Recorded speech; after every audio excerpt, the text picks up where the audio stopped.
só viúvos da lei podem casar com Cristo. É o que Paulo diz. Enquanto você não deixar a lei morrer em Cristo, você não vai aproveitar a graça de Deus. Ninguém aproveita as núpcias que Jesus oferece de um casamento com Ele se você ainda está casado com a lei.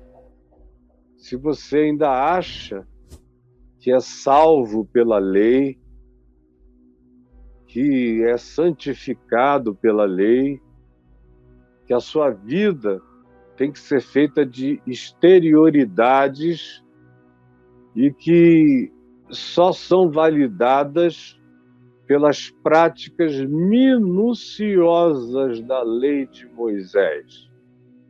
E eu não estou falando só dos 10 mandamentos, do chamado decálogo. Eu estou falando das leis todas, porque você veja, não tem ninguém brigando por pauta de costumes, por exemplo, no atual governo, baseado nos 10 mandamentos. O divórcio passou no Brasil em 78 e ninguém fala no assunto, nem os pastores, nem os crentes, até porque a maioria deles já se divorciou, casou de novo, então é uma escolha seletiva de que mandamentos da lei é para cumprir. Honrar pai e mãe. Muita gente que diz, não, eu prefiro dar o meu dinheiro para a igreja, porque o pastor fulano de tal disse que se não der o dinheiro para Deus na igreja que eu frequento, Deus não aceita em lugar nenhum. E aí, você vai e faz o que estão ordenando, mas não tem nada a ver nem com o decálogo de Moisés. Essa coisa toda de não tomar o nome de Deus em vão é uma balela. O que mais se faz é tomar o nome de Deus em vão, é mentira em nome de Deus, fake news em nome de Deus, invenções as mais variadas em nome de Deus. Deus virou mentira. Deus é mentira. Deus não é verdade. Deus é invenção. Deus é criação. E você abusa e se lambuza e se lameia, tomando o nome de Deus em vão todo dia, toda hora, o tempo todo. Você diz amém para o que você não concorda, diz aleluia para aquilo que você aborrece, diz Deus é bom quando você está fulo da vida, e vai dizendo coisas, inventa testemunhos, conta histórias de milagres que nunca aconteceram contigo, e o nome de Deus vai sendo blasfemado na tua boca todo dia. Enquanto isso, você acha que Deus fica feliz se você mentir para a glória dele. Agora, o que pega mesmo, por exemplo, eu estou tomando a pauta de costumes deste governo, do governo americano anterior ao Biden, não é isso. Não é o decálogo. No decálogo não tem nada escrito sobre homem deitar com homem, mulher deitar com mulher. Não tem nada escrito sobre relações de gêneros diferentes, de natureza sexual. Não tem nada escrito sobre aquilo que anima as pautas de costumes. Nos Estados Unidos, eles foram à guerra contra o Iraque, porque o Bush tinha feito a maior bobagem, o Bin Laden tinha derrubado as torres, ele estava perdendo pontos avassaladoramente, achou que precisava se vingar de alguém, mesmo que não matasse o Bin Laden, e invadiu o Iraque em nome de armas químicas. Mas a pauta foi toda animada pelos crentes, que apoiaram a guerra. E a troca é a seguinte, a gente te apoia, mas você não deixa passar o casamento gay. Você luta contra essa pauta. Então, vão morrer milhares e milhares e milhares, mas a gente salva o pinto e a pepeca na América. Porque o argumento é, se você liberar, você chama a maldição de Deus sobre o nosso país. Mas não tem nada a ver nem com os 10 mandamentos. Portanto, a lei que mais faz mal, que em vigência mais vai perturbando a mente das pessoas, são aquelas que trazem as condenações.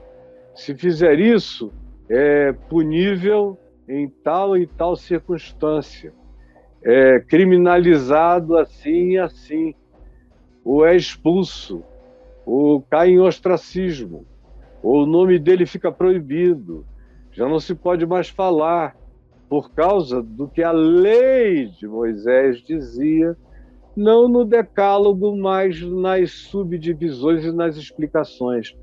E essa coisa cresceu tanto, mas cresceu tanto em Israel, de tal maneira, que o que é que aconteceu?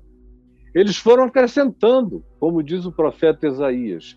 Vocês foram criando mais leis e leis, estatutos e estatutos, preceitos e preceitos, mandamentos e mandamentos, criados por homens, e vocês não se cansaram de criar meticulosidades insuportáveis, que deixaram a própria lei de Moisés diminuída perto da inversão dos mestres, dos rabinos, dos teólogos, do fanatismo, das seitas que foram crescendo, das denominações que foram se desenvolvendo no meio do povo de Israel. Então, o que Isaías diz, Jeremias diz, Ezequiel diz, os profetas dizem isso, e Jesus bate nisso o tempo todo. E, para não ir longe, tem um capítulo inteiro em Mateus 23 que é só batendo nisso e dizendo como é que aquelas pessoas estavam ficando, como elas tinham uma aparência por fora de falsa piedade, por dentro eram entes podres, pútridos, malignos, cheios de homicídio, de mentira, de ódio, de hipocrisia. Eram pessoas completamente zumbificadas. Não havia verdade, portanto, não havia vida de Deus, porque não há vida de Deus onde não há verdade e amor em nós, ou em qualquer pessoa.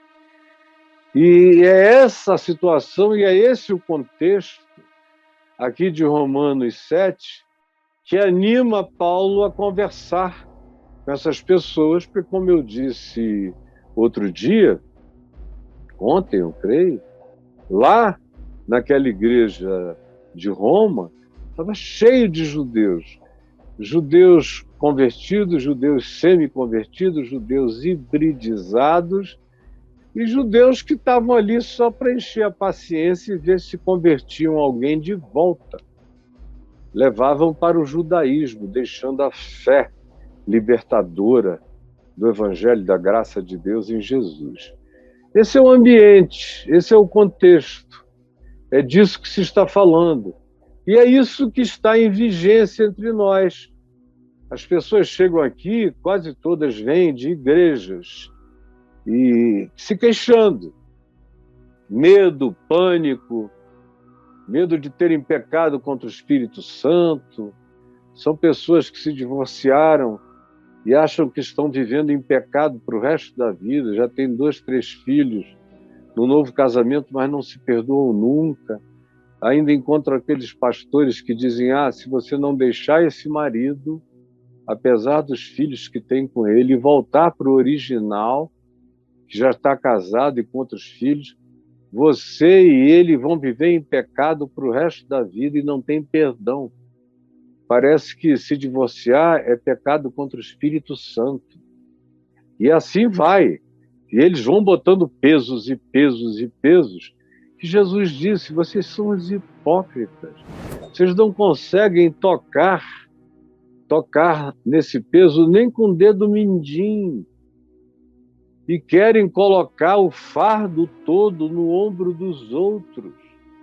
Para vocês, particularmente, na casa de vocês, na família de vocês, com os filhos de vocês, o que vige é outra história.